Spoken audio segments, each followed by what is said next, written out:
So hi everyone, and thank you for attending this session. I hope you can hear me correctly. I will be chairing this session today, and it is a pleasure for me.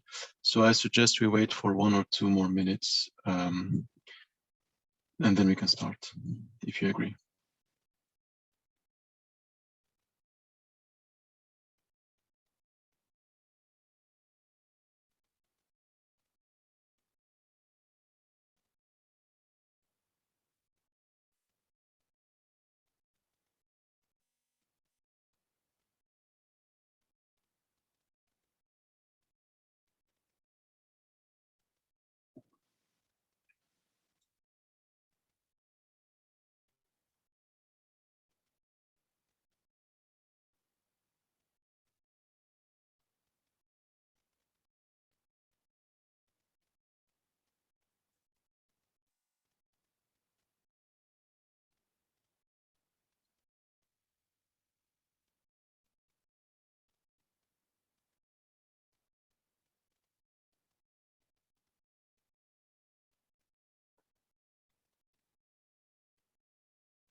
Okay, so now we are 10. I guess it is the signal.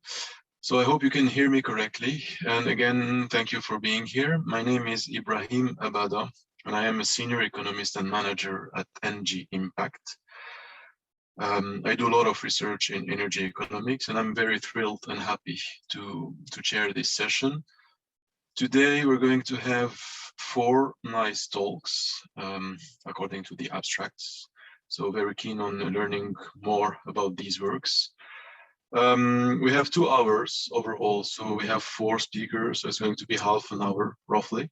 So I ask the speakers maybe to leave 5 minutes or a little bit more for possible questions. So if you can, I don't know, talk about 22, 23 minutes, and then we leave 5 minutes for questions, if it's okay for you. I'll be managing the time, so sorry. So if you're taking a lot of time, so I'll just, make a signal telling you that you still have 5 minutes.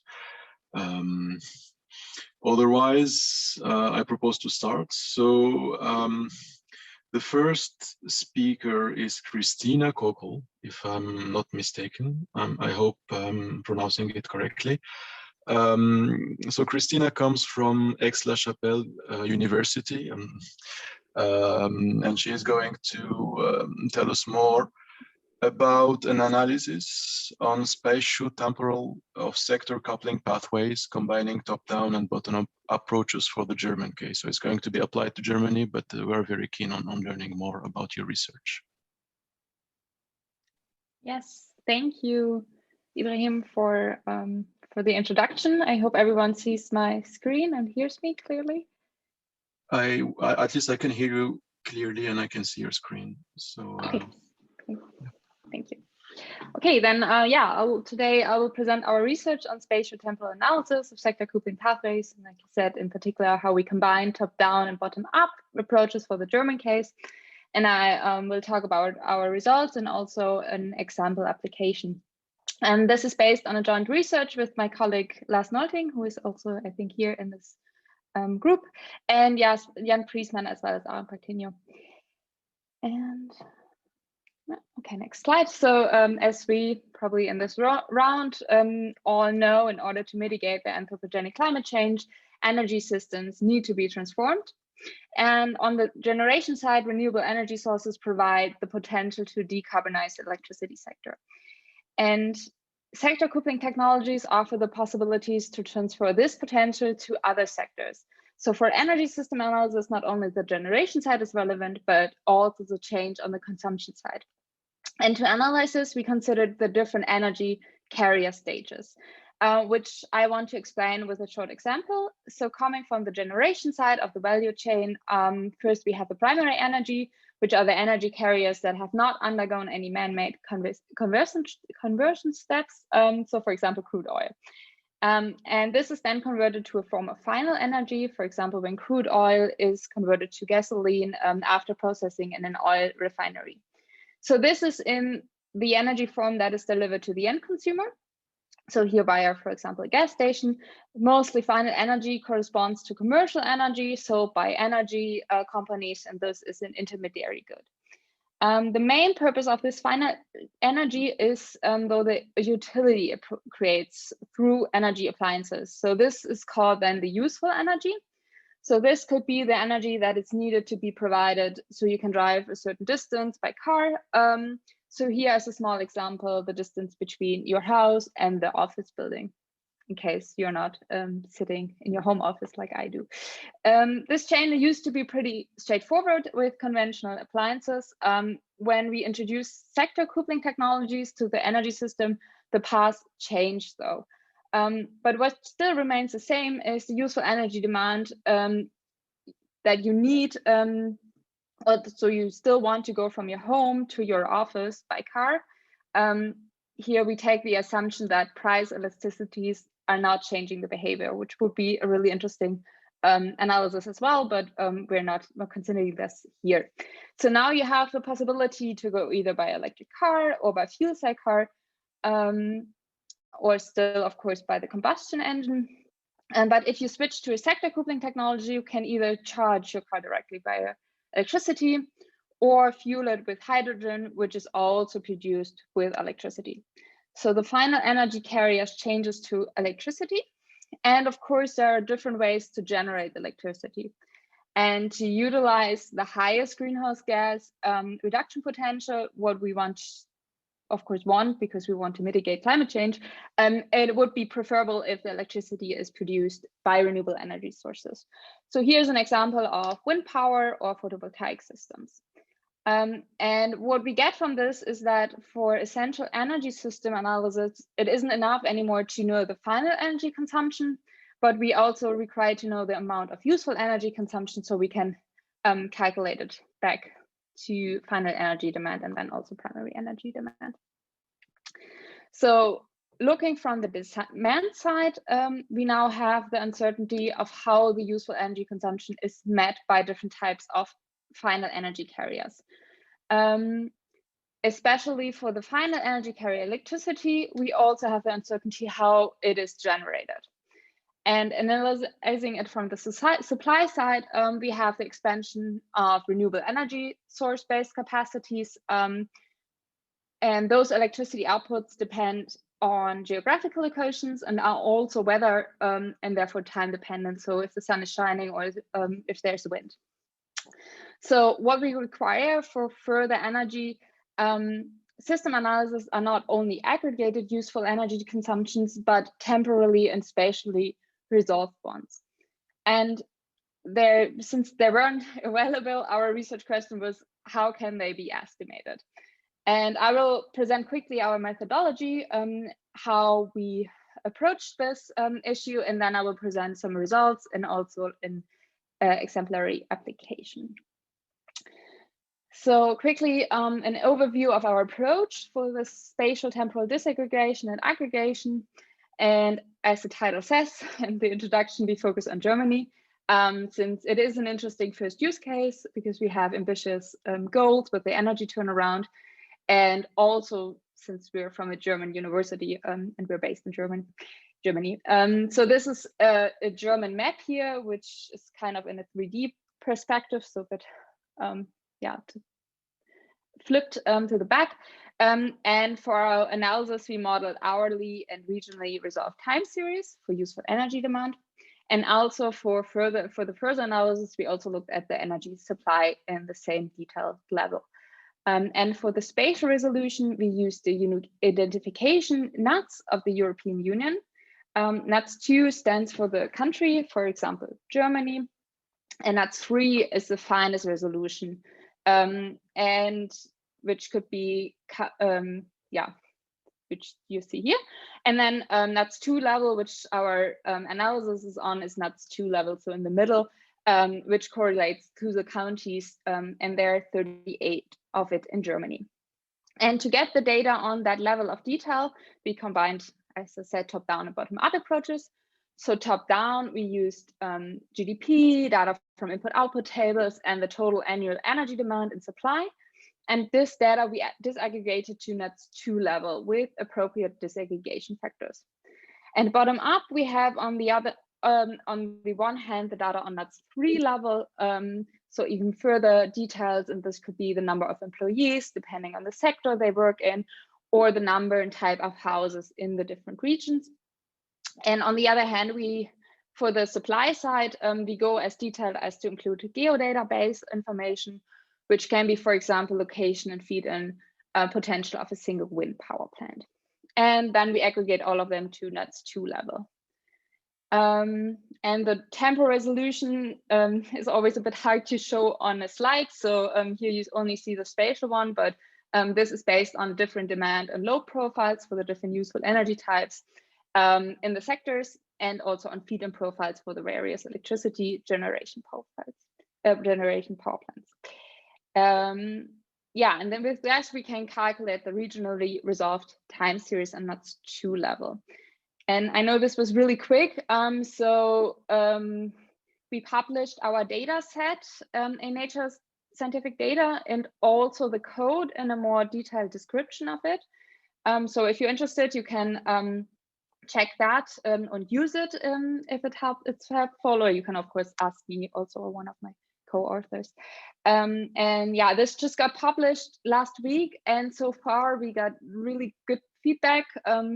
And we heard that it's really helpful for a lot of energy system analysis topics. So that's why we put here the publication and also a link and a QR code. So maybe it might help you in your research as well.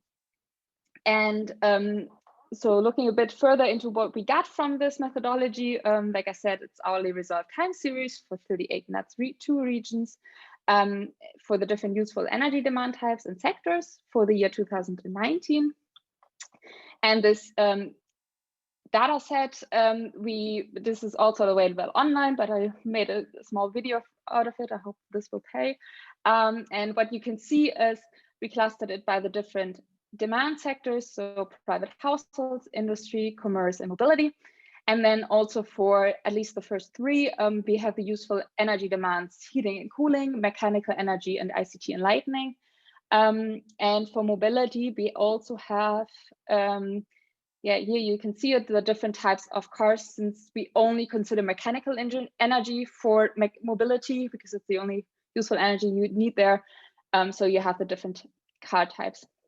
And then here you can see the, I'll stop it, the total demand, for example, for passenger cars, for the example before, for Germany. And as you can see down here in the south and the west, the demand is higher, as this might correlate with the population density in Germany. So you also have the chance to click on the per inhabitant. So you have the results for each per inhabitant, and you see a more balanced picture of it. And you also have the chance to click here per area. Yeah, there you see the city states have high demands, of course, because they're smaller. And what you also can do is click on each of those NUTS 2 regions and see the time series that is on file for the whole year, or you can also make it smaller and just look at a certain time area. And then you also have the possibility to download the data the map directly or the data. So just a quick overview, and like I said, this is available online. Yeah, I hope this helps. And okay, next slide. Yeah, so this is our results for the data sets, and there are multiple things you can analysis. You can start with those data sets. What we did was now that we have the useful energy demand, we analyzed their further energy systems. So here a short example. In this, we want to look at the impact of sector coupling technologies on the electricity demand. So as shown before, we have the different useful energy types, so heating and cooling, mechanical energy, ICT and lighting, for the different demand sectors, industry, mobility, private households, and commerce. And there are multiple appliances that run with electricity, so that demand electricity. That could be sector coupling technologies. So for example, if you have heat pumps, you can use that for heating, which can be applied both in private households and commerce, and maybe even industry, or you have electric vehicles, which is here for mobility, or you can also have conventional electricity appliances like a lightning bulb. Just, yeah, really simple example. And but what you get is the electricity demand from this with regarding yeah, your sector coupling technologies, how high this share is of sector coupling technologies. Yeah, of course, there are also other final energy carriers, but we're observing here electricity, and the primary energy demand we'll look on later. So resulting from this, we got the electricity demand for the status quo, so for the year 2019. So you see here Germany again with a map of the Niet 2 areas and how the electricity demand is distributed by the sectors. So here those pie charts for the sectors. And we validated our approach with existing data. So this matches because, of course, the electricity demand for 2019 is, we know this, but what we have the possibility now is look at different scenarios. So what we did here, for example, is looking at a 95% greenhouse gas emission reduction scenario, and this is based on a study by DENA, which is pretty well known, at least for German researchers in this field. And they have different scenarios. This is just one example. So they use a technology mix scenario, which means that you have both sector coupling technologies that use directly electricity, but also, for example, hydrogen. So also different power to gas technologies, for example. And what we see here is that in overall, the share of the electricity goes up because, of course, we want to use electricity to decarbonize the other sectors. So we use more electricity. And also you see that the share of mobility definitely rises. So it's a yellow part. And you can also see, so of course we have for everything, we always have also time series.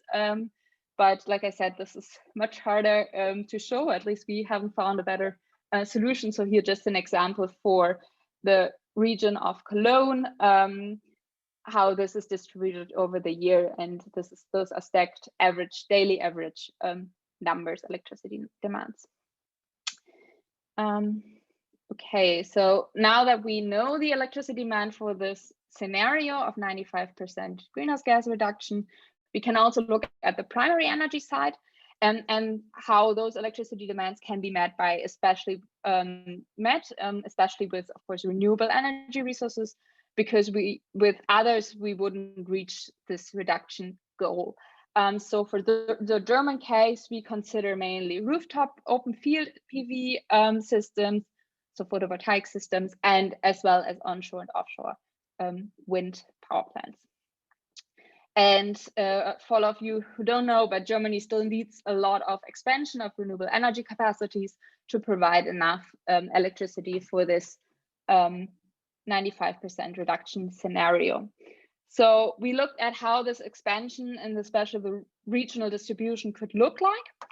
And this is often a discussed topic in Germany. One reason is that you can see here is the supply-driven expansion strategy.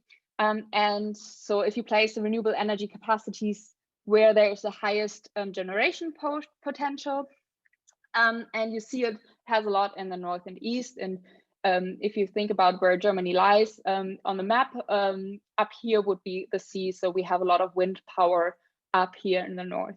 But if you remember back to the consumption and also where the population density yeah, how it looked in Germany. There are a lot of people living in the southwest, and also a lot of industries are down here. So we have higher demands exactly in the opposite regions. So what we looked at, what we compared this with a demand-driven allocation of renewables. So closer to the regions with high demand. So still, of course, looking at how is electricity generated, or where is the potential high, but we added another factor that says try to allocate it where the demand is actually needed. And what you can see is the total capacities being replaced from the supply-driven placement to a demand-driven placement, almost 30 gigawatts.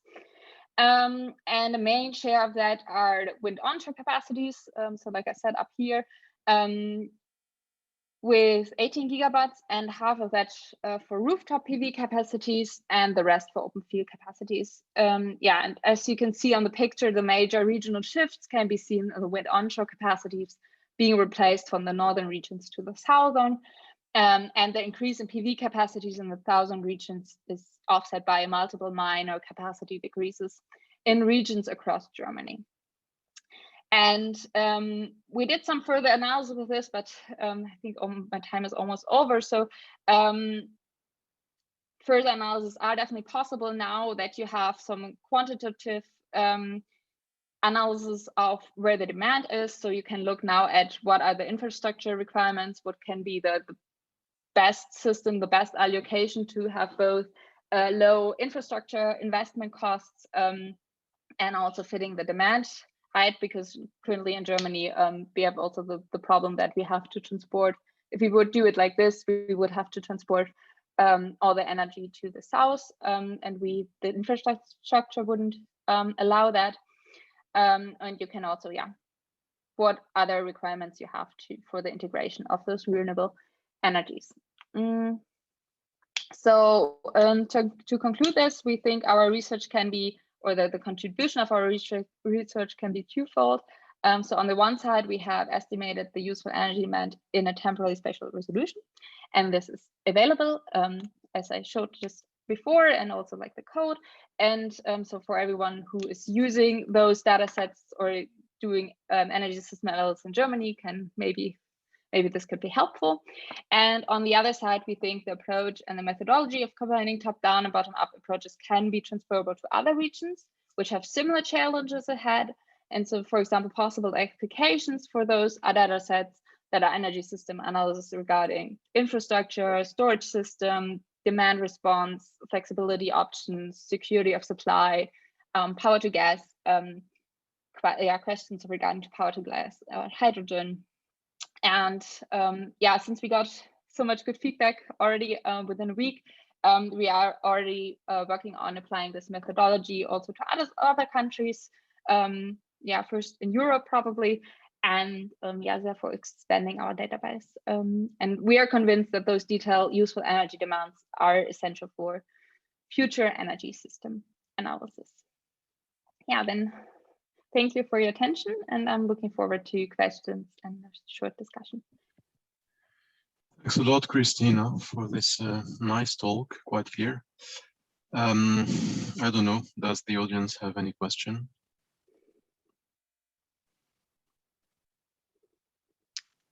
You could just, you know, switch on your camera so that it's nicer, and then ask your question.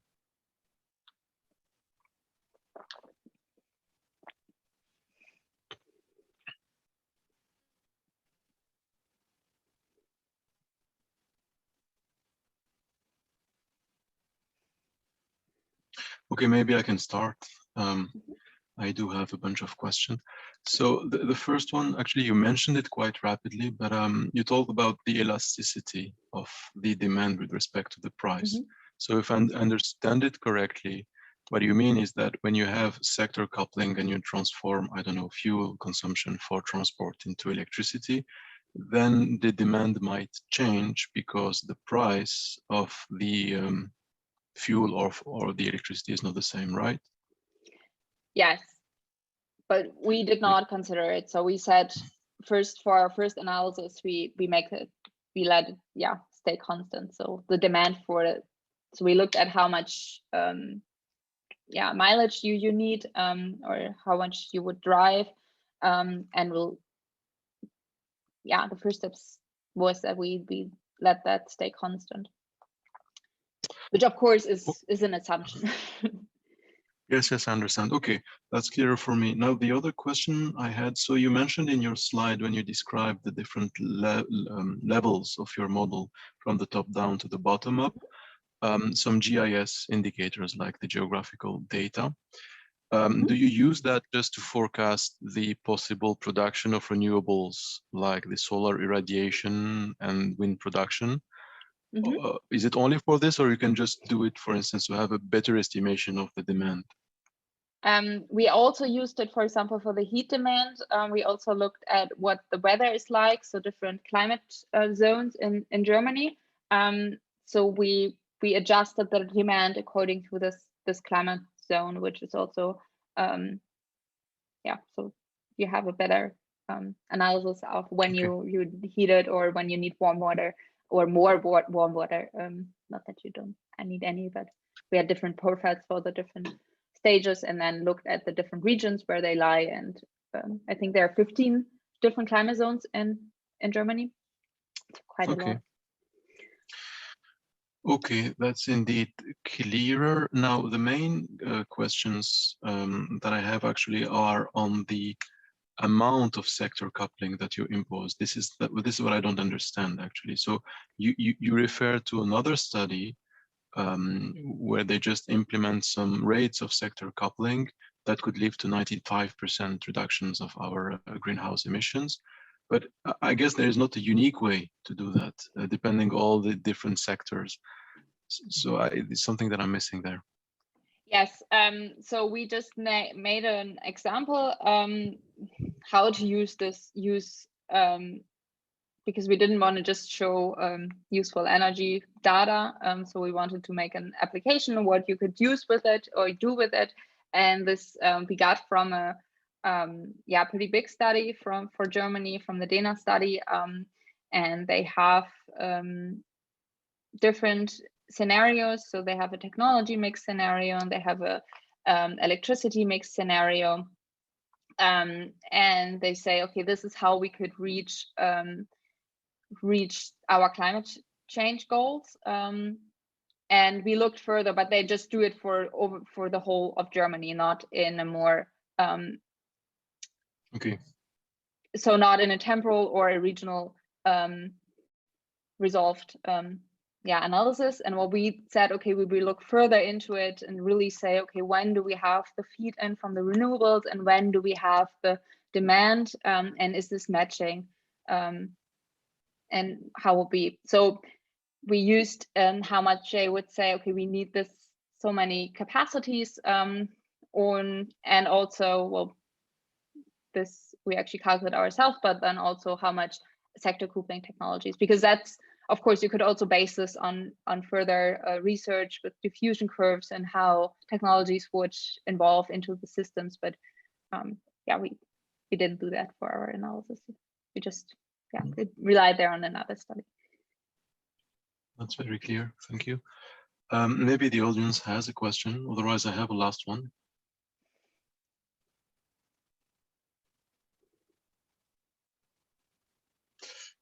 Okay, my last question is actually about matching the supply with the demand.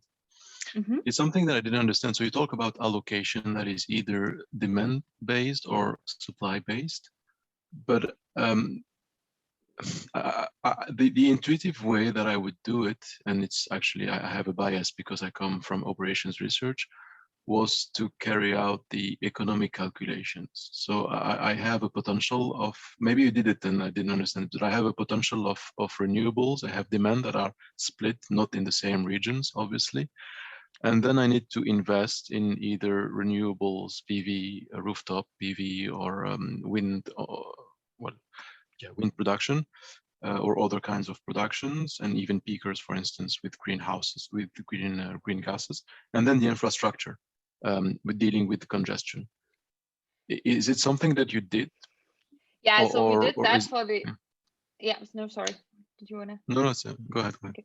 Yeah, we did the LCOE for the supply-driven allocation, but what we would need in Germany is the infrastructure. So we would need more infrastructure and more expansion of the grid for it, because of the problem that we have more energy, renewable energy sources up here, and we have more demand down here. And we also have a high discussion in Germany where to place them. There's a high unacceptance for wind power plants, especially to even now that they are building more wind power plants now in the east and the north, because they're saying, well, this is all going in the south and they are not using it.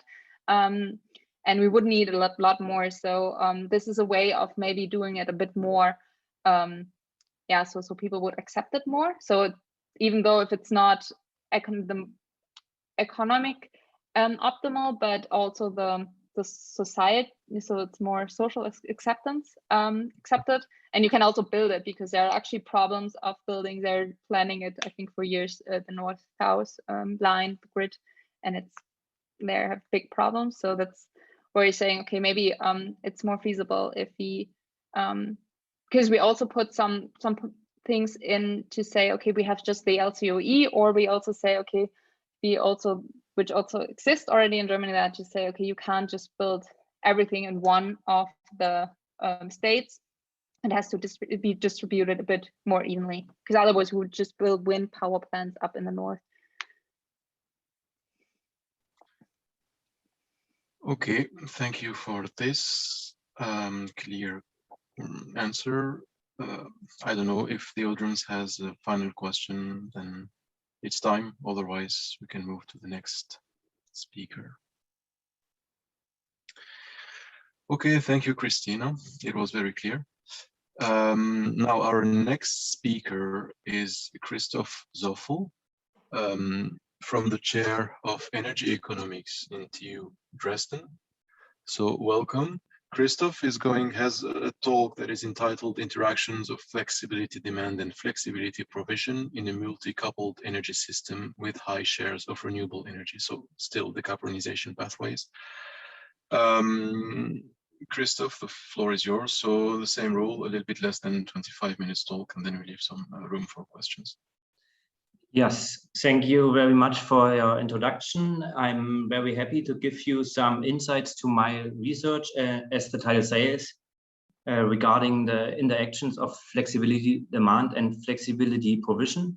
I will show you some important points of this analysis with focus on optimal capacity expansions and some words regarding my energy system modeling, providing the results I will present you in the end. For this, for my presentation, I have mainly two dimensions. The first is regarding the flexibility demand resulting from different electricity generation characteristics of PV and wind.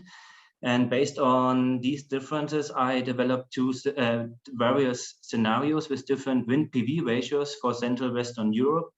And this enables me to look at main parameters regarding the flexibility demand. And based on these scenarios regarding the flexibility demand, I further introduce an energy system model representing different flexibility options and also selected sector coupling technologies.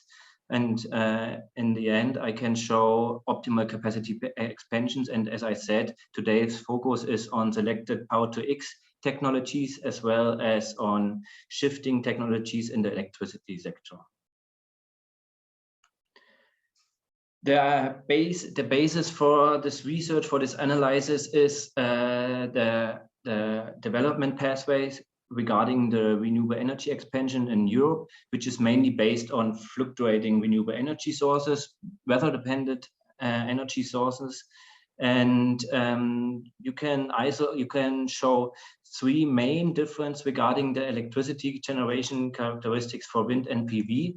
This is at first the availability, thus achievable full load hours, As you know, wind energy is achieving comparably higher full load hours in Europe, especially wind offshore, whereas PV has smaller, in comparison, smaller full load hours.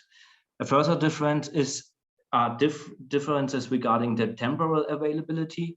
You can see here normalized capacity factors, one for the hour of the day and one for the month of the year. And you can see clearly the high day-night rhythm of the PV generation with feed-in peaks during the day and no generation during the night, as well as a higher availability, a higher generation during the summer months, whereas wind is showing a rather low variation during the day, but seasonal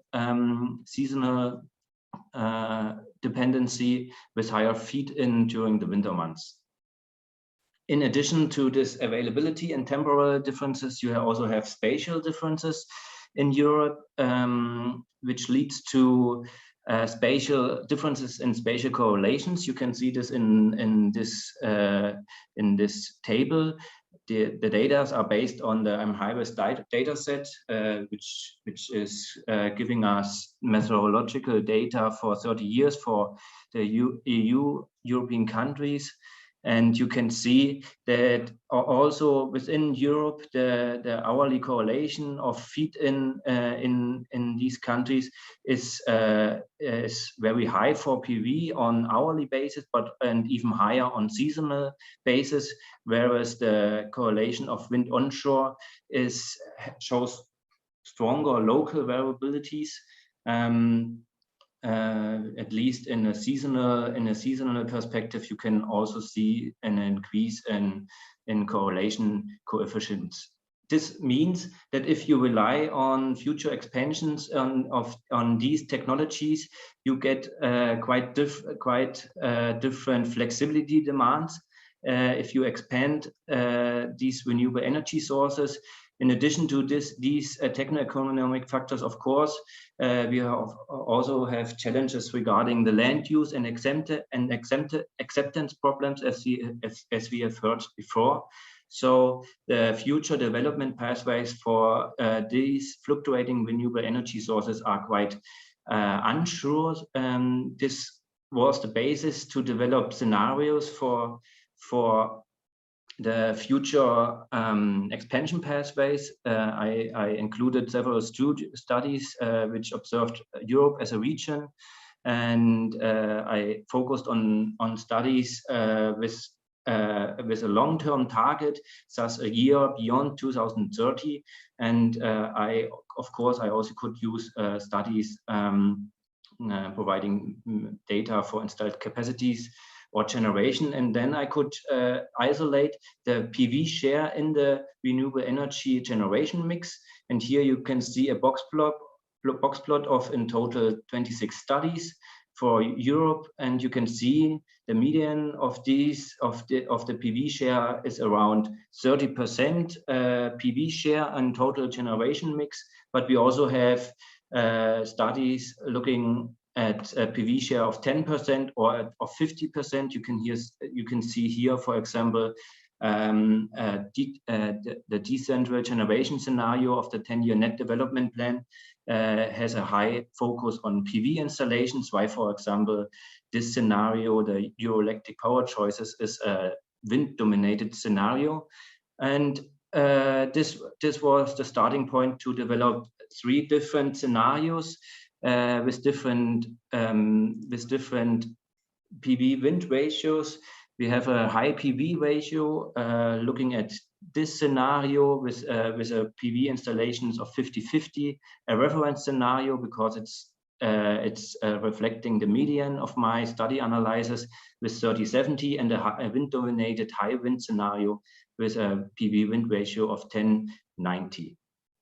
These ratios form the basis for a renewable energy expansion model, which is including weather and GIST-based data for solar radiation and temperature, as well as wind speed and roughness, is used the MERA2 weather data set. And based on this data, I transformed these data to PV and wind electricity generation time series. And in addition, GIS-based data was used to restrict the available land for these wind and PV power installations. I restricted the analysis to 70 countries, which led to 1,481 rasters. And based on the electricity generation time series and the available land, I looked for an optimal wind onshore and PV expansion for each of the scenarios and countries, minimizing the specific investment costs, but restricting the land use as well as country-specific minimal and maximal expansions, to include as well expansion pathways up to now, and as well to limit the supply of single countries for the rest of the countries if they have very good renewable energy potentials. This, in each scenario, the total share of wind and PV is covering 80% of these 70 countries.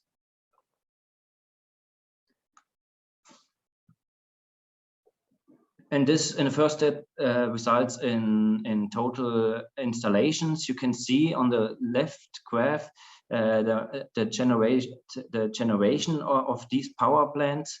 And you can see the total amount of electricity of this weather-dependent renewable energy sources is the same, but as defined by the scenarios with varying shares of PV and wind in the generation mix. And as we have seen before, since the availability of PV is lower, higher capacities are required in total, as you can see on the right graph, where the capacity is depicted for the high PV scenario, for the REF scenario, and the high wind scenario.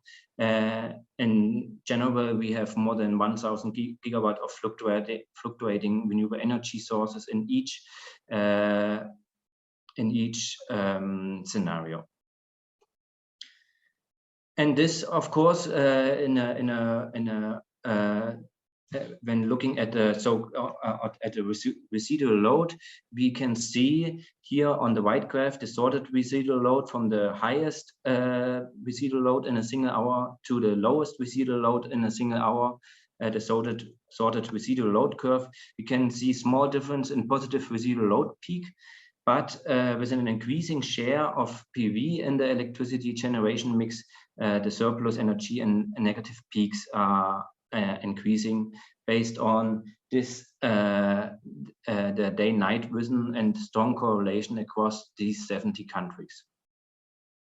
And especially when looking at a multi-coupled energy system, these surplus phases are of interest since they are providing potentially cheap electricity for further energy demand sectors.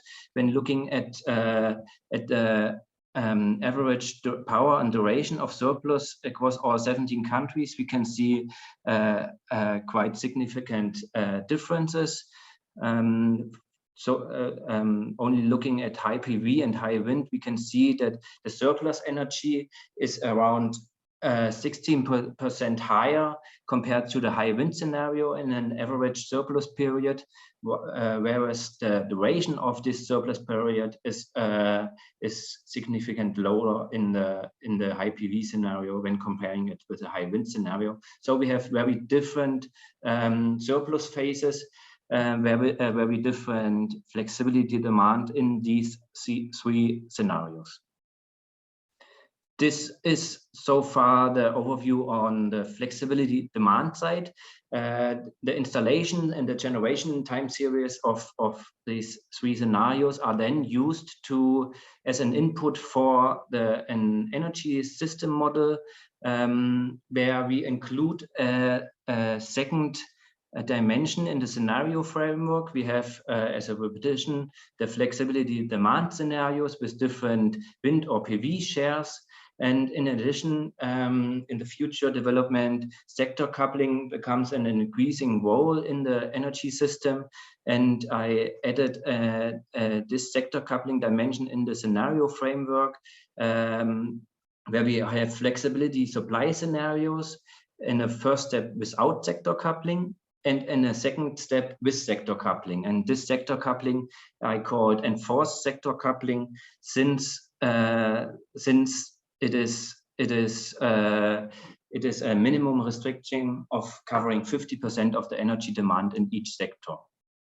And when looking at the model used, this is typical overview. I don't want to go into detail.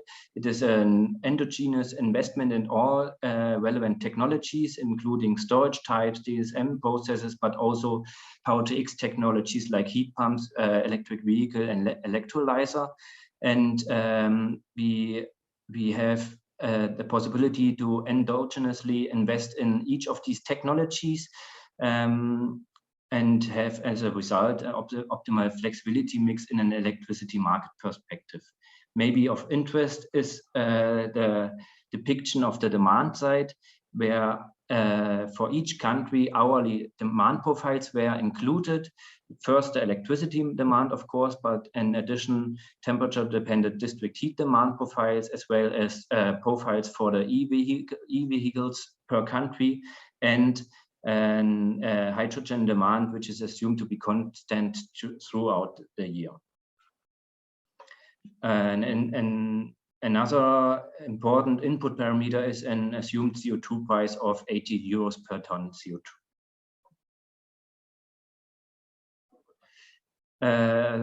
Last detail regarding the implementation of the sector coupling technologies. As I said, is assumed to be an enforced electrification of the energy demand sectors, not market-driven, enforced, for example, by policy incentives or policy programs to speed up the sector coupling in the energy system. And for the power to heat concept, we have heat pumps covering at least by definition 50% of the district heat demand. For power to heat vehicles, the focus is on battery electric vehicles for passenger transport, and power to gas is focusing on industry's hydrogen demand, where thus all three technologies are the most relevant technologies for sector coupling, since already today there are first steps to improve the sector coupling with these technologies. And regarding the differentiation between low flexibility and high flexibility, these differences occur regarding the availability of storages. So low flexibility means we have no thermal energy storages for the heat pumps, while high flexibility includes thermal energy storages. Vehicles can be charged uncontrolled in the low flexibility scenario, thus immediate charging when the battery electric vehicle is parked, while high flexibility in this scenario, the available battery in this electric vehicle is available for bidirectional charging. And for power to gas, low flexibility means we have a constant electrolyzer dispatch without hydrogen storages, while the scenario with high flexibility shows the possibilities with hydrogen storages. So as a reminder, we have two dimensions. We have two flexibility demand scenarios with high PV, a reference scenario, and a high wind scenario. And we have three scenarios regarding this mode of sector coupling without sector coupling, low flexibility of sector coupling, and a scenario with high flexibility of sector coupling. When looking at optimal power to X investments, we can see for this low flexibility case the following overall capacities for all the 17 countries. When looking at the heat pumps in the high PV in the REF and the high wind scenarios, we can see a slight increase of capacities for heat pumps with increasing wind share in the scenario. This is resulting from the higher heating demand during the winter, and thus is correlating better with the feed-in of wind energy turbines, resulting in a higher optimal capacity in this scenario. In contrast, we have electrolyzer, a slightly higher investment in the high PV scenario. In general, the electrolyzer investments are strongly driven by the surpluses during spring and summer, and these surpluses are higher in the high PV scenario, or higher with higher PV shares, and therefore higher capacities become optimal. The battery electric vehicles are not varying in these scenarios. This means only the restriction of having 50% of the passenger transport demand based on battery electric vehicles is introducing these number of battery electric vehicles, but no difference occur regarding the flexibility demand scenarios. When we look at the changes regarding between the case of low flexibility and high flexibility, we can see some differences. Here we can see the percentage change in capacity in the high flexibility scenario compared to the low flexibility scenario. And regarding the heat pumps, we can see that the availability of heat storages allows for lower heat pump capacities, resulting in a more constant power to heat supply. While we have stronger differences for the electrolyzers. And here again, the availability of surpluses is the main influencing factor. Especially in the high PV case, a more flexible hydrogen production leads to significantly higher power to gas capacities in the high PV scenario, since these high surplus phases can be used to be stored in the hydrogen storages and later transferred to the industry's hydrogen demand. In contrast, we can also look at the storage demand in the electricity sector, namely hourly storages, which are reflecting batteries, daily storages, seasonal storages, as well as the existing pump storage power plants. And we can see that mainly hourly storages play a most important role for temporal shifting, since the daily consumption pattern of power to X technologies is dominating rather short-term demand for temporal shifting.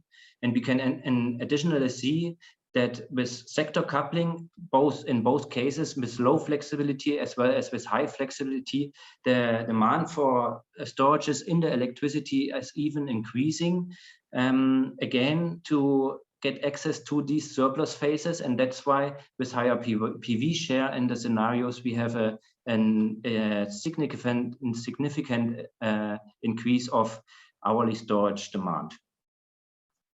And this demand can be reduced by flexible storage, by flexible sector coupling. But however, also with this flexibility, the major shifting flexibility is still located in the electricity market. And in this overview, with the mean storage dispatched throughout a year, we can see that this surplus-driven capacity expansion is the highest in the high PV scenario. Without sector coupling, also these surplus phases are interesting compared to the original residual load, which we can see in the red line. We have also some dispatch, the major dispatch during the day to cover for the surplus phases. With sector coupling, this dispatch is even increasing and explaining the high increase in optimal capacities. This so far a small insight in the the results I can achieve with this model environment. I will close this this presentation with a short summary. We have seen that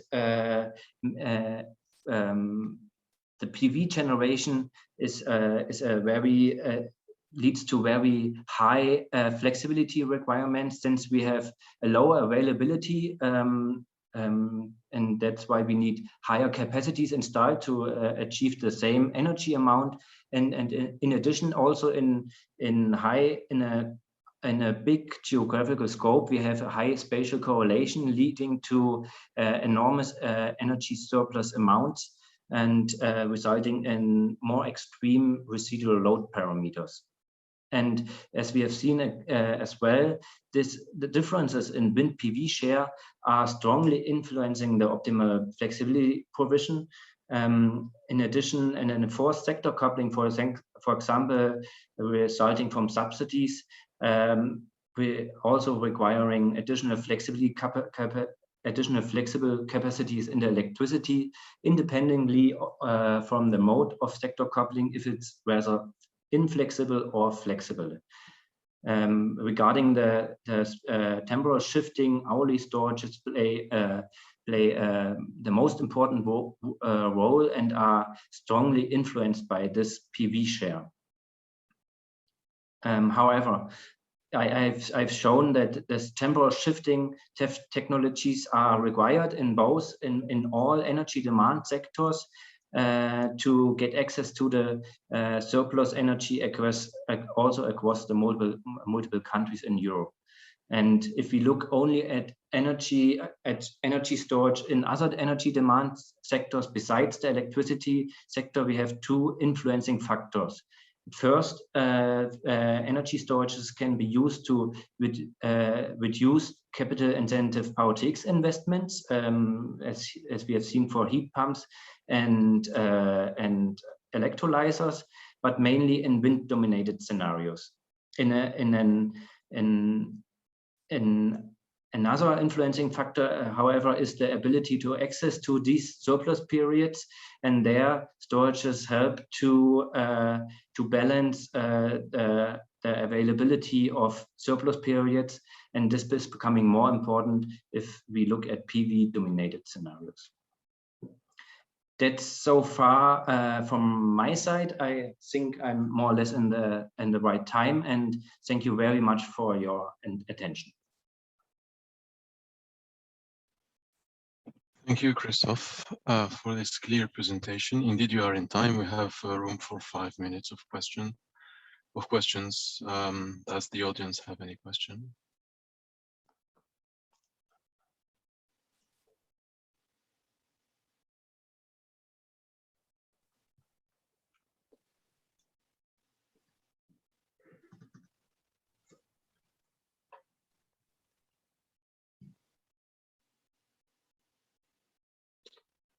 Okay, I can start, and maybe this will give some ideas to the audience. So at some point you talked about land use and kind of constraints on the investments that you can make for PV and wind.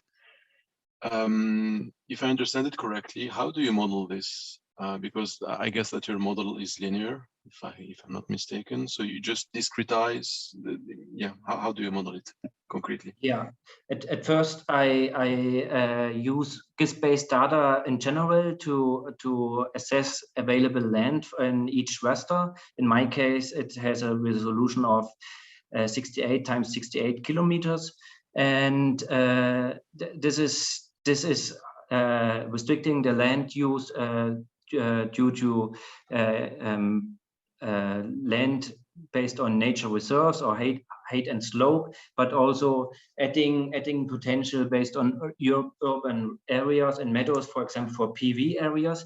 And in addition, I also included further restrictions regarding the location of the power plants in each country. Thus, if a country, for example, as in Germany, has very good potentials for wind onshore in the north, I assumed that based on acceptance problems and land use restrictions, I assumed that not one single raster can, or 2 or 3 single rasters can contain all the power plants which could provide enough electricity for example, Germany. So I included as well some restrictions which are enforcing to have a better distribution of the installations throughout the countries to cope for potential acceptance problems. Okay, thank you. The other question I have is, so I see that in your model you have some investment decisions that are endogenous. So I guess it's PV, wind, onshore and offshore, but do you take other investment possibilities in CCGTs, for instance, or peakers, or? Yeah, in the first model, the renewable energy expansion model is in the second, is based on in this model, which we can see an overview here, is an input for this electricity market model. So at first we have a renewable energy expansion with different scenarios. I fixed these capacities and the generation profiles for each country, and this input serves as input for the modeling. And then we have further input regarding the infrastructure and the demand side. And in this energy system model, we have endogenous investment in each of these infrastructure technologies. This means different power plants, as you mentioned, CCGT, and so on, but also some shifting technologies, power-to-X technologies, and as well transmission capacity. So a completely greenfield approach, resulting on the one side on infrastructural output regarding installed capacities. And since we have an hourly resolution for an entire year, we can also analyze the technology-specific dispatch, not only regarding the electricity generation technologies, but also for storages, for power-to-X technologies, and also export-import flows. Okay, and what about the grid? Do you also invest in transmission lines? Yes, I have existing transmission capacities, and then and also interesting output is of course the role of the transmission of export-import to spatially balance the flexibility demand. I excluded it from today's presentation. But however, I have it in a backup slide because we can see quite interesting differences regarding the expansion of the grid. On the first graph, you can see in gray the existing capacities, and then you can see additional optimal capacity expansions. And in general, we have up to 150% of additional NTC requirements. However, here it is less easy to analyze the drivers. It is mainly driven by the location and type of renewable energy installations. You can see, for example, that in the reference scenario, we have the highest increase in capacities with sector coupling.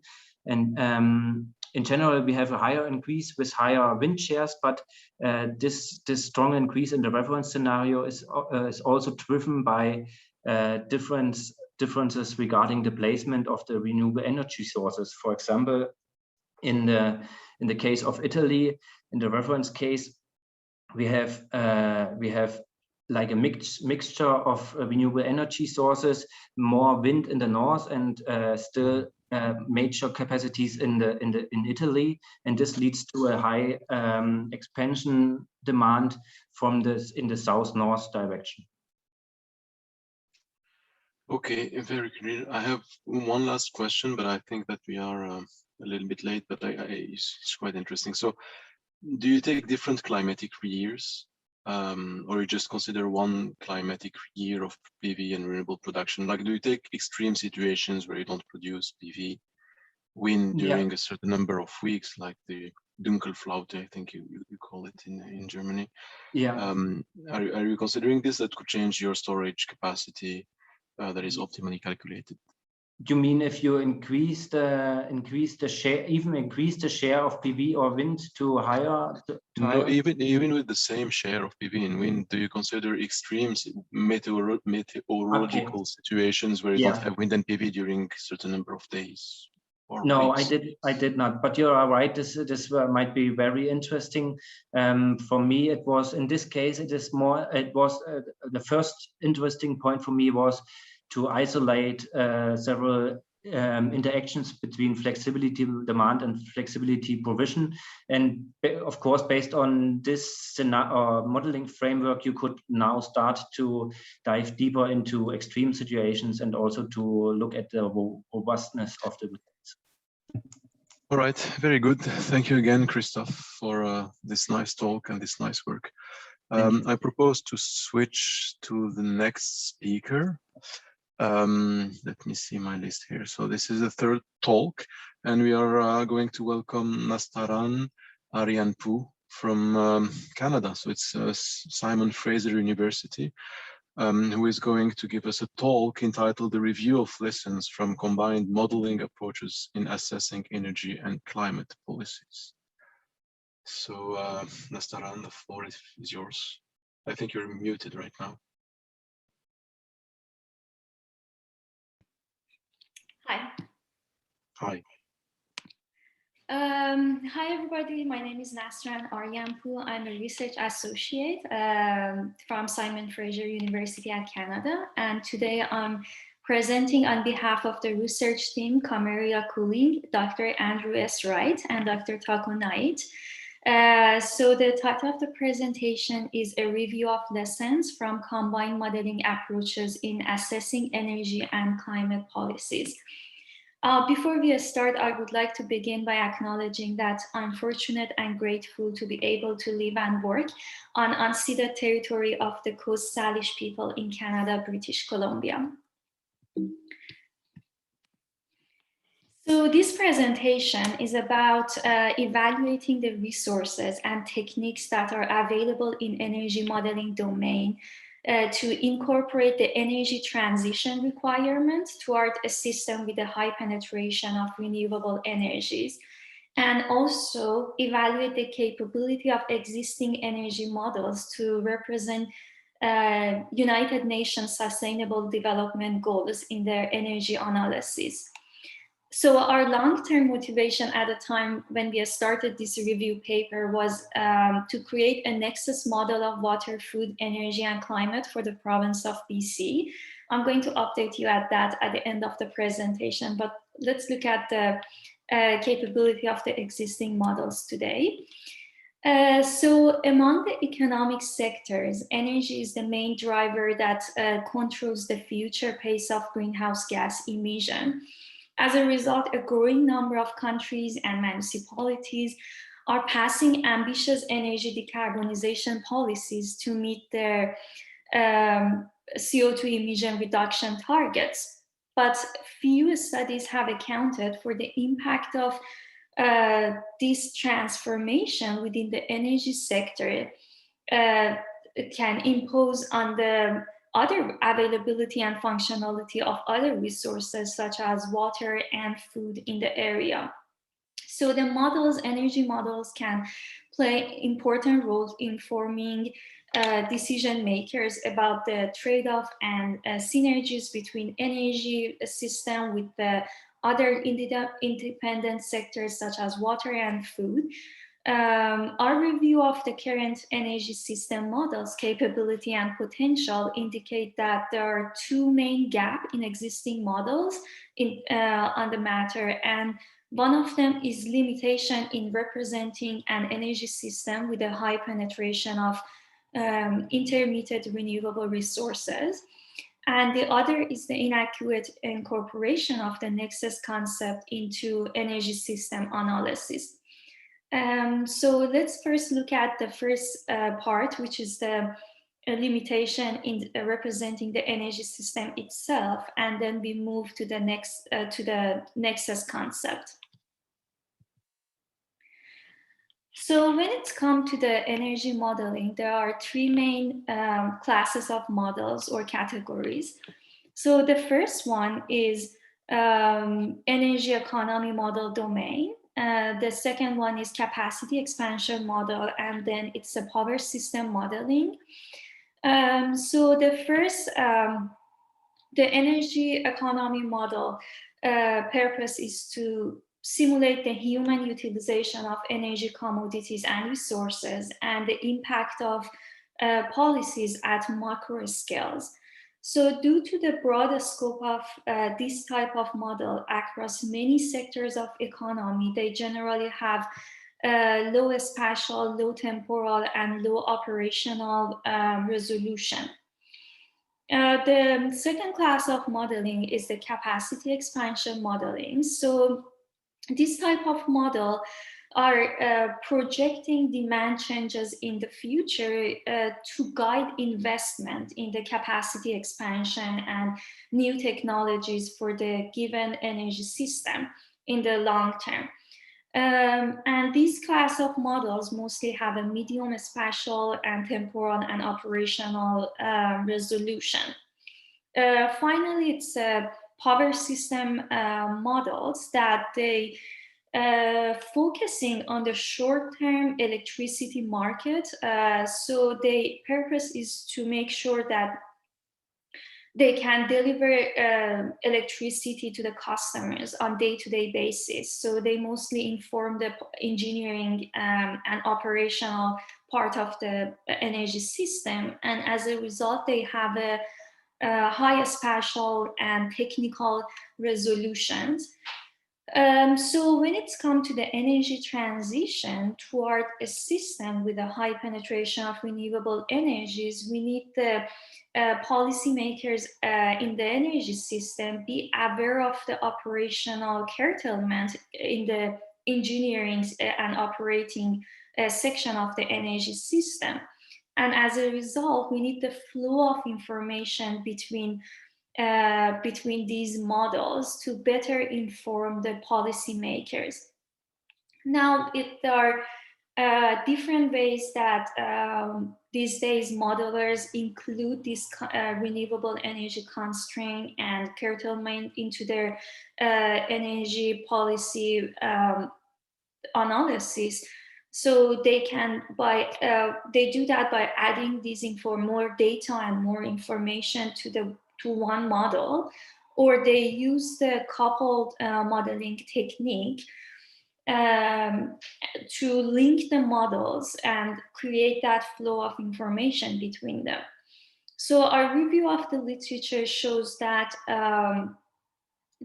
generally the coupling approach fall into two categories between the capacity expansion model and power system model, or the energy economy and the capacity expansion model.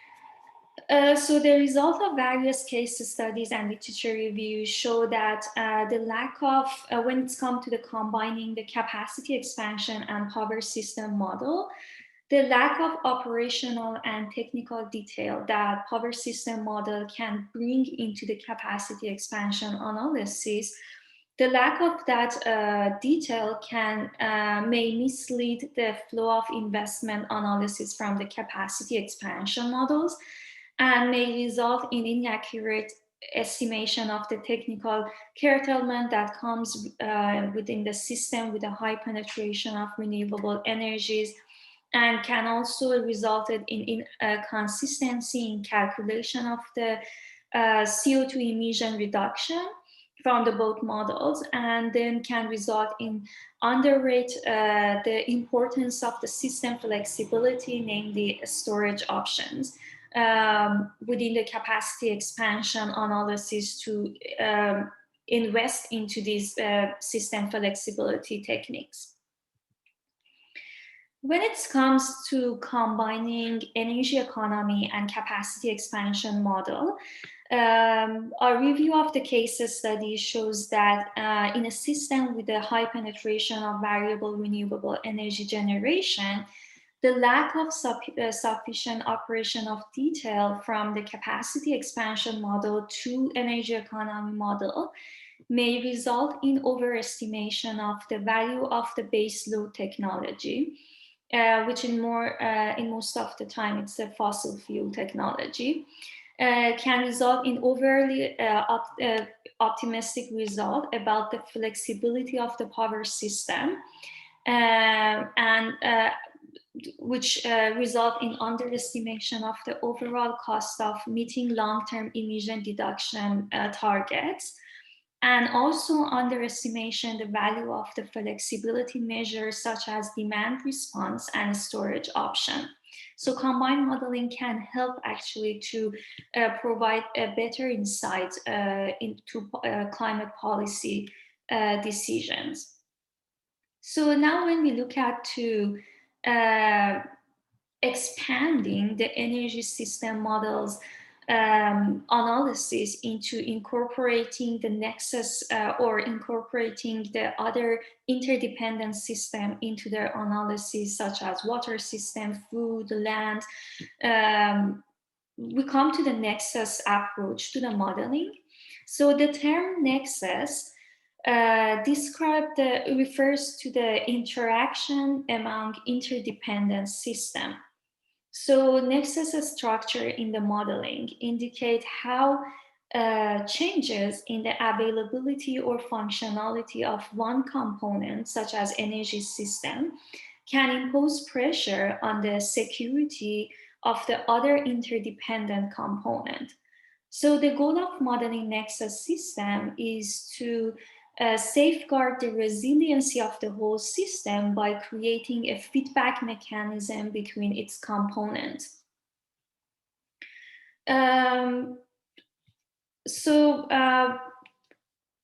though the importance of the nexus concept has been noted in the literature for almost a decade, its implementation within the modeling domain hasn't been rigorously defined.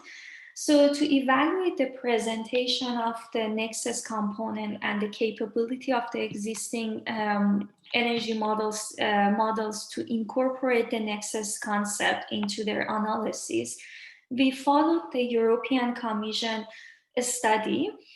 So in 2016, the European Commission piloted 12 case studies across Europe in various spatial resolution to better understand the interaction and interlink between the nexus of 5, so energy, food, land, climate, and water.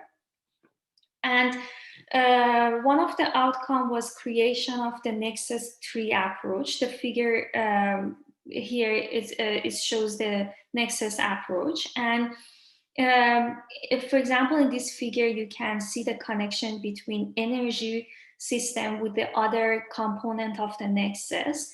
So in their approach, they define the interaction between these different components within the nexus as the first order of interaction, which is the direct linkage and indirect linkage. For instance, here we know that the energy system has direct linkage with the water when it comes in using the water to create steam and run the turbines. And it has an indirect interaction with the water through, for example, land, when we're using the land and water to create biofuel as a source of energy. So in our research, we evaluate the first order of direct linkages within the nexus of water, food, energy, and land and climate plus economy to evaluate the existing models. And we ended up with this table. So here you can see the general model classes that we have: energy economy, capacity expansion, and power system. We then look into these model class branches, the base models and expanded model. In expanded version of the model these days, many models are incorporating other the linkage to other interdependent system in part of their models. So that's how we define the expanded version. So here, for example, E2W is the connection of energy system to the water system. The important note here in this in interpretation of this table is that the connection when it comes, for example, to energy to water is different from the water to energy. So when we talk about the models that incorporate the link between energy to water, we talk about the models that incorporate the amount of, for example, water that we use to produce energy. But when we talk about the water to energy linkage, we're talking about the amount of energy you need to produce, for example, clean water for the cities or clean water for other purposes. So these are the two different linkages. As you can see in the table, we don't yet have the model that incorporate all the nexus linkages fully. However, the expanded version of energy economy and expanded version of capacity expansion models, for example, model like GCAM and CRUISE, shows the most linkages in themselves. So these are the models that they have they added more linkages to the same model instead of using the coupling techniques. So we can use the combined modeling techniques to bring the other component of the nexus to the analysis. So to summarize our review, so we find out the combining modeling techniques can help to keep the computational complexity of the high temporal and operational resolution manageable while broadening the cross-sectoral scope of the model. The ultimate goal is to create a feedback loop to test the accuracy of the energy-related assumption and simulation. And a review of existing literature on combined modeling approaches show that such robust interaction and reciprocal feedback has been already developed between capacity expansion and power system models. The missing feedback in the literature is the interactive linkages between energy economy models and capacity expansion or power system models. And our findings indicate that while intersectoral interaction between energy economy, capacity expansion, and power system models are getting more attention, the cross-disciplinary interaction of the energy domain with factors such as water, food, and natural security remain relatively underrepresented in existing models. And combined modeling techniques can be beneficial in addressing modeling limitation in representation of the nexus concept. So we did this, we prepared this review paper for the last year conference that canceled. And since then, we also published a report as a part of the grant that we had from the Canadian Social Science and Humanity Research Council. And if you are interested to know more about the topic, in this report, we held a series of workshops with the energy modeling domain expert who use combined modeling to find out the practical challenges that they faces when they use these techniques. And if you are interested, you can find this report here. And also, since then, we created our first version of the BC Nexus of water, food, energy, climate models that's going to be released publicly soon in our team GitHub page. So we use the extended version of capacity expansion model for this to create the first version of model. We haven't yet used the combined modeling approach, but it's something that we may use in future. So thank you very much for listening, and I'd be glad to address any question. Thank you, Nastaran.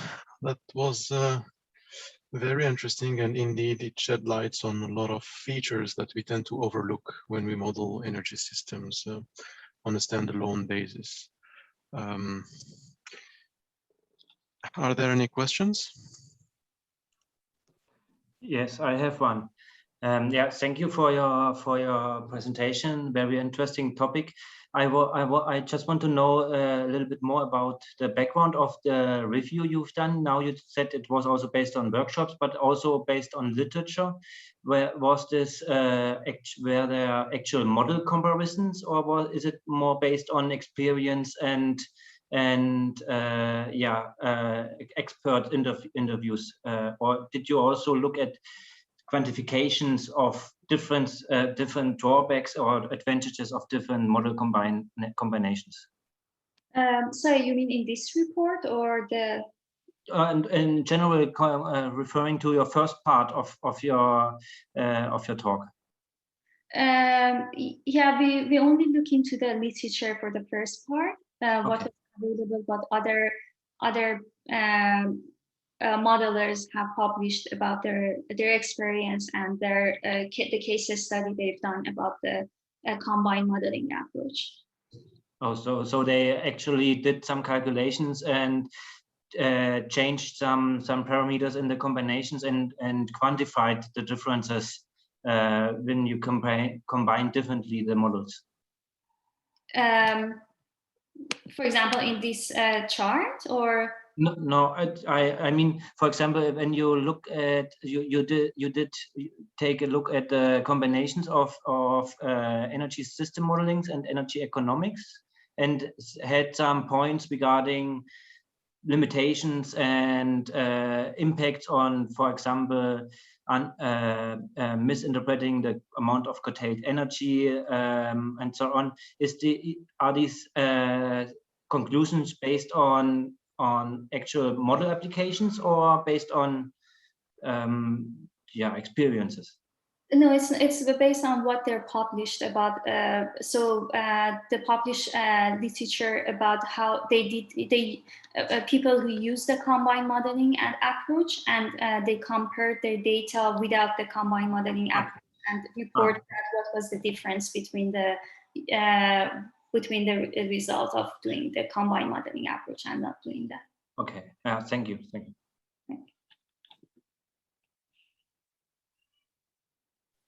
Any other question? I do have one, or a comment, by the way.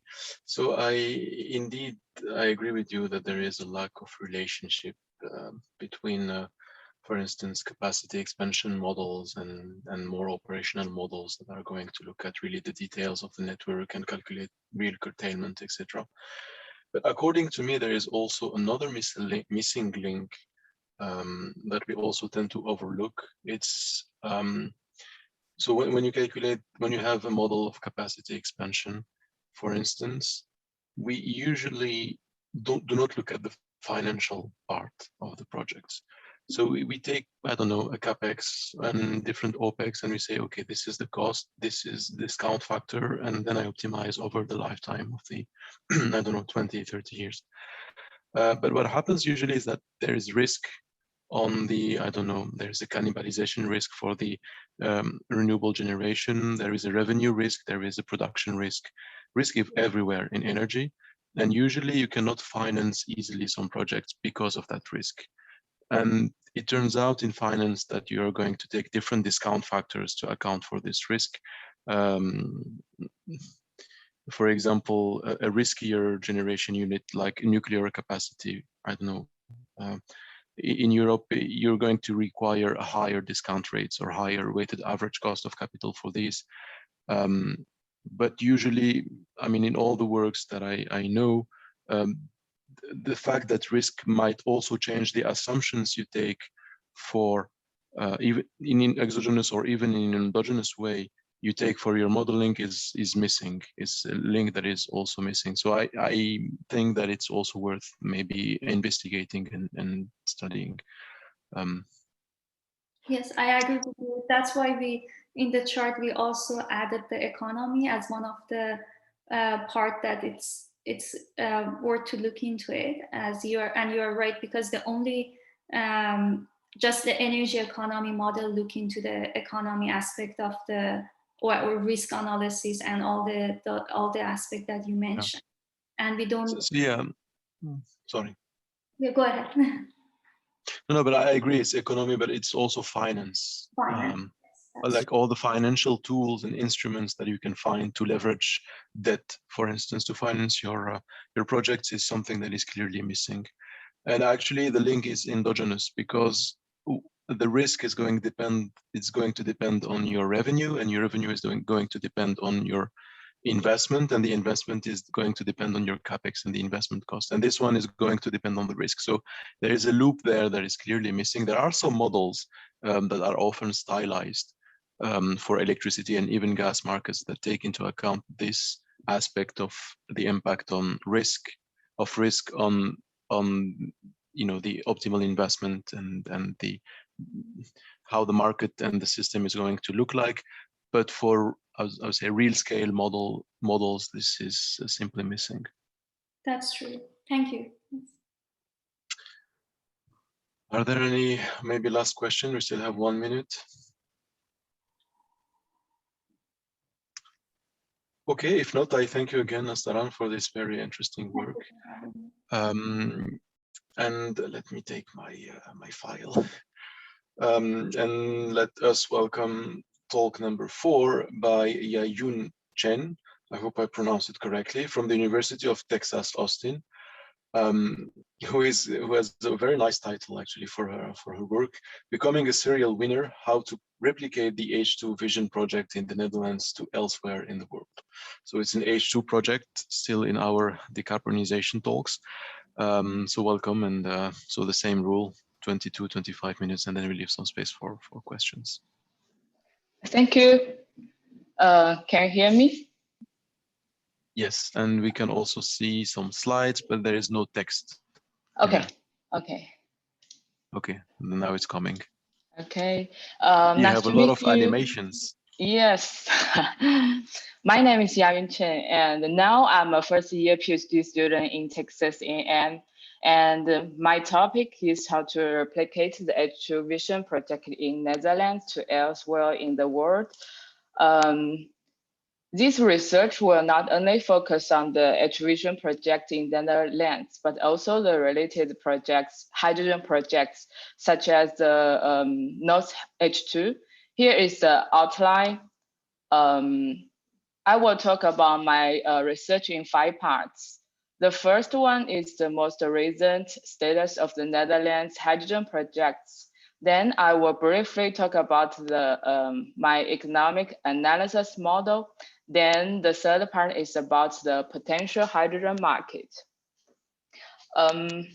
For today's presentation, I will put more attention on the applications. I compare several potential global hydrogen hubs, like Houston hubs and the hubs in UK.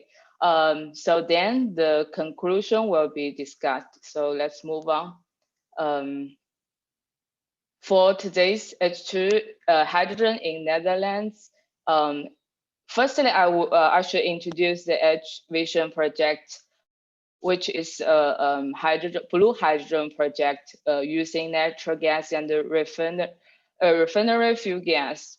In 2020, the technology and H2 Vision's integration with the local industrial cluster and the required infrastructure and financial details have been developing.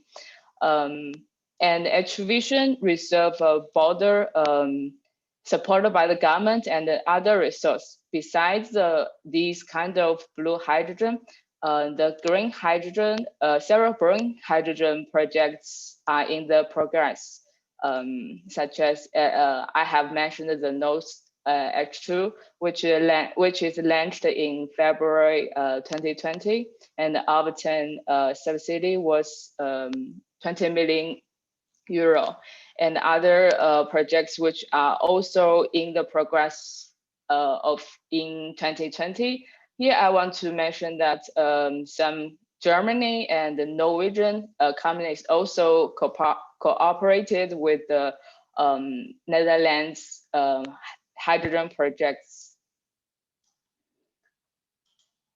Then let's move to the economic analysis part. Generally, this analysis will focusing on the economic construction, market policy, and the carbon emission. We use a simple import-output cash flow model to evaluate the announced investment cost and the future revenues and the potential gap between the cost and the revenues. So it can be, you can see the inputs. We find some data about the capital investment and operation investment and other related data about the electricity generation, carbon production or consumption, and the gas LNG price, carbon dioxide price, and other source like the policy support. And the output is like the electricity price and the required balanced subsidies by different scenarios. And this model can be also applied to the industrial case, such as the ammonia industry, which is used hydrogen. And we can also evaluate some other economic projects, such as the Houston Hubs, and also do some policy analysis and carbon price analysis. Also, we find some data and information on the consumption market, but it's not complete.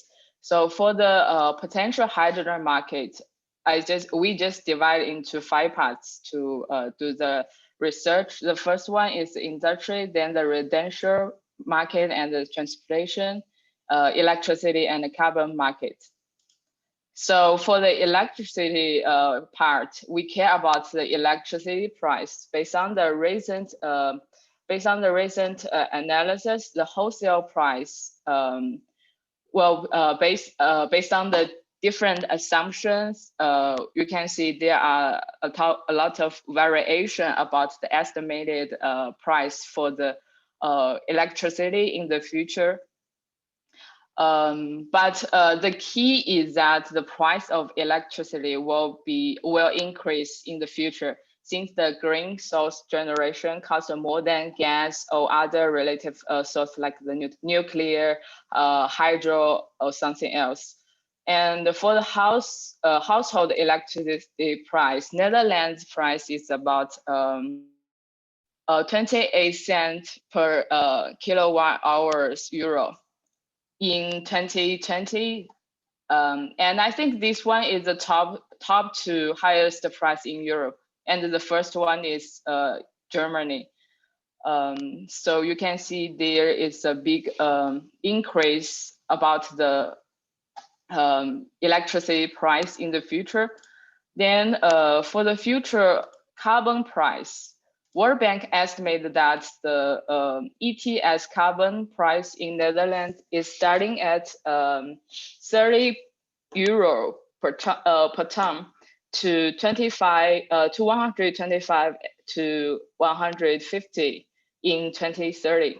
And for H-Vision itself, it estimates that the price will be in this range. It's like 86 euro to 146 euro per ton. And then based on above estimations, we put them together to calculate the investment and the revenues. You can see in this waterfall graph, I just put one way to see how much subsidies the government needs to supply based on the current plan. You can see it's like 10 billion euros in this gap. So I just, like I mentioned before, I put all of the data about the investment on the offshore wind and the investment on the several industrial like the ammonia, methane, and other fuel cells stations, something like that. And then we can see the policy agenda is accompanying with the value chain or the segments I mentioned before in H2 projects. Based on Netherlands government hydrogen strategy, there are 4 pillars of the policy. You can see here, it's legislation and regulation, for example, how to use the existing gas grid. Now this policy is not totally complete yet. And the second one is about how to cost reduction and scaling up green hydrogen. Then the third one is about the sustainable of the final consumption.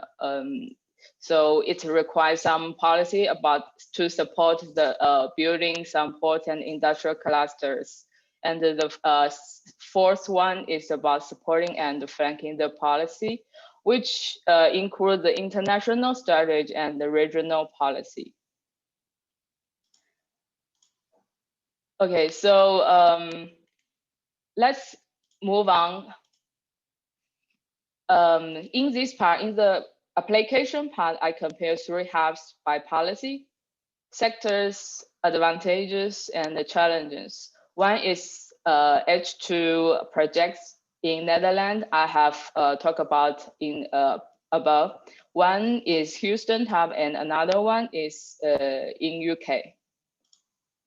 So now I will talk about the Houston hub. It's a new plan announced by the Center for Houston Future in 2020. And the Texas Gulf Coast has a unique advantages for developing a global hydrogen hub. Since you can see there are already existing over 900 miles hydrogen pipelines, which is about 32% of the global pipelines. And 3.44 million metric tons of hydrogen produced annually. And this one is about 8.5 times than Rotterdam. And they already have some 48 hydrogen production plants. And also there is world's largest storage caverns for hydrogen here. I think it's located here. Then as a plan of Vision 2050, in the future, Houston Hub would be a global H2 hub, and it focused on the local and national heavy transportation markets and the exports and market marker. Also, it will focus on the decarbonization industries and leverage capture carbon dioxide. Then before we go into details, let me briefly introduce UK's hydrogen projects. The UK government has targeted 5 gigawatts of low carbon hydrogen by 2030 as a part of its 10-point climate action plan announced in November 2020. And besides the 5 gigawatts, this also set a target of 40 gigawatts of offshore wind generation capacity, and it aims to become a leading role in European hydrogen development. Then, okay, so let's move to the details. For the policy comparison, I have to mention that only the Netherlands have announced a national hydrogen strategy by the government. UK is in the progress of researching and planning the business model for it. And Houston is just announced by the Center for Houston Future. It's a local vision now. Then for the investment support, you can see mainly funding for Netherlands is on research at this status, and for UK, it announced 1 billion pounds for the CCS by 2025, and the government also announced about 238 billion pounds for 5 different hydrogen projects. And for the Houston hub, you can see DOE and just announced $64 million for 18 projects in Texas, but it's not very specifically but I can't specifically separate with them because this is just a big picture, not in details. Then for the others very similarly, but you can see for the governance, Netherlands plan to have a H2 plan 4, and for UK it's for Hydrogen Advisor Council. But for Houston hub, it doesn't have decided yet. Then for the sectors, we look at the industrial, transportation, household, and the infrastructure. Infrastructure also includes the grids and the storages. You can see here, like Netherlands and UK have done several works, but Houston hub doesn't have clear view yet.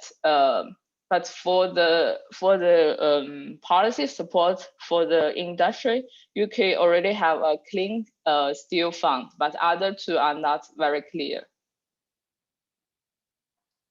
Then Netherlands is heading to other 2 hubs in the progress.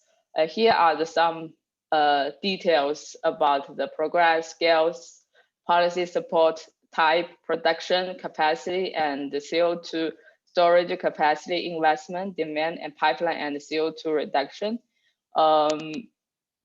So here I just want to say that Houston hub has a broader view and capacity than other 2 hubs, but the progress of this plan is lagging,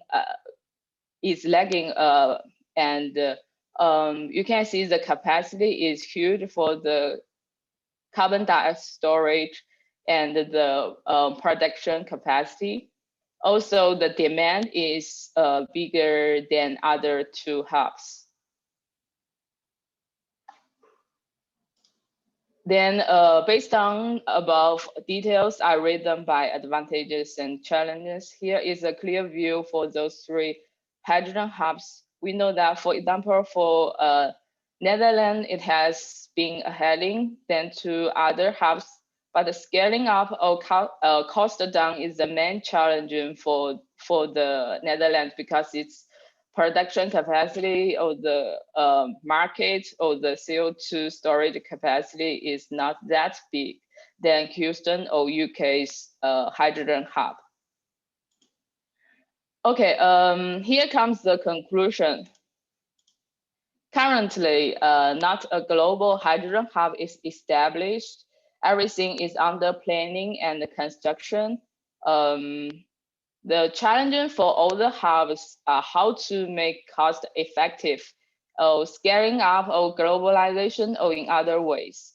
So in the first stage, the government may provide subsidies. But before that, I think valid evaluation or assessment need to be focused on. Then a national hydrogen strategy need to be implemented.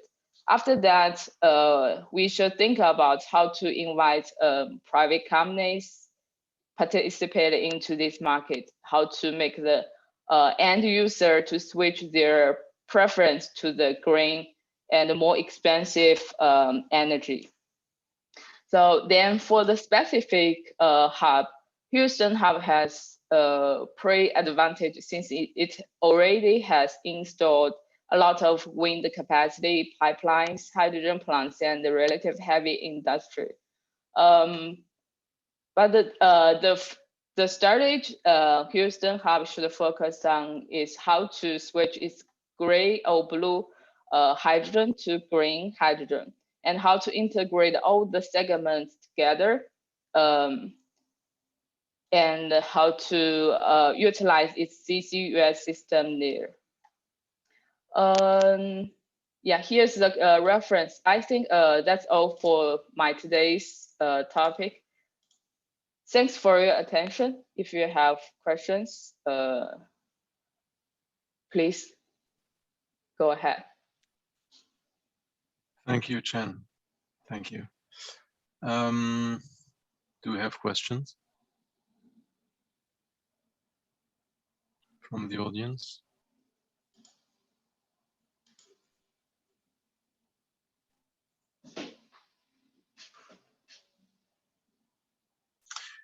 Okay, I can start. I have one that is maybe deliberately provocative. So if I understood it correctly, so the projects that you have quite well explained. So I have understand who is paying for this today. So in the Netherlands, you said it's national. What about in the US and in the UK? Who is investing? There are a lot of companies there, but it's separately because this is a big view of the whole economy. But for the sub items like the offshore wind, Shell and other ExxonMobil, some companies invest in the specific area for the hydrogen plant. So. But for the like this like in the Netherlands, this one like the post hydrogen, which there are two partners announced.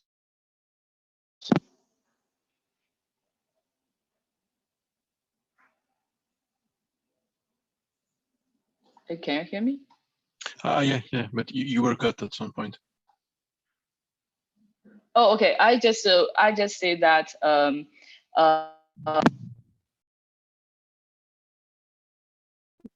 you are muted now, Chen. Okay. What about now? Now it's good. Okay. So I just mentioned that because this is a big picture of the hydrogen plant or hydrogen economy for different place. Then for the sub item, for the sub projects like the wind, offshore wind projects in Netherlands, the specific private company will invest in there, like the share and I think BP investment in UK's blue hydrogen plant. And for Houston, I think I don't have a clear picture about that because it's just announced to be a plan yet. Okay, but they are investing ahead of the demand, right? So at some point, there is a risk on the amount of H2 demand that will have to be delivered afterwards, right? Yes, definitely. So that's the point. Because based on my rough analysis about the investment and the revenues which will come from the ammonia industry and like the electricity part, and also the other relative industries. There are bigger gap between the investment and the demand. Yes, but you see what happens for natural gas in the previous decades is that before investing, private companies would sign contracts to secure an amount of volume, a minimum amount of volume with like take or pay clauses. We have the same for renewable generation with the power purchase agreements as produced usually. I wonder if there is not a missing product here for H2. Are there contracts here like the power purchase agreement, but for H2 that are signed for these projects today? Honestly, I'm not sure whether there is such a contract. Maybe I need to do further research, but currently I think there's not like that in that progress, because all of these plans are just in the very beginning progress. Okay, but in that case, it's bold from private companies because it's quite risky on the, because as you said in the introduction, it depends on the CO2 price. I mean, the demand for H2 is risky. We don't know. So people are investing ahead of the demand in So yeah, I'm quite surprised if there are no contracts that are indexed on the, I don't know, the power price, for instance, or things like that. Anyway, are there other questions from the audience?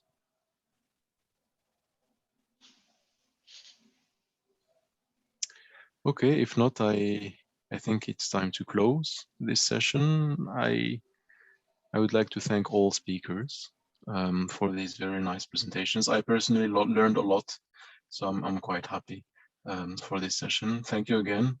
Yeah, I hope you're going to enjoy your evening and continue doing nice research. Bye-bye. Thank you. Bye. Thank you. Thank you.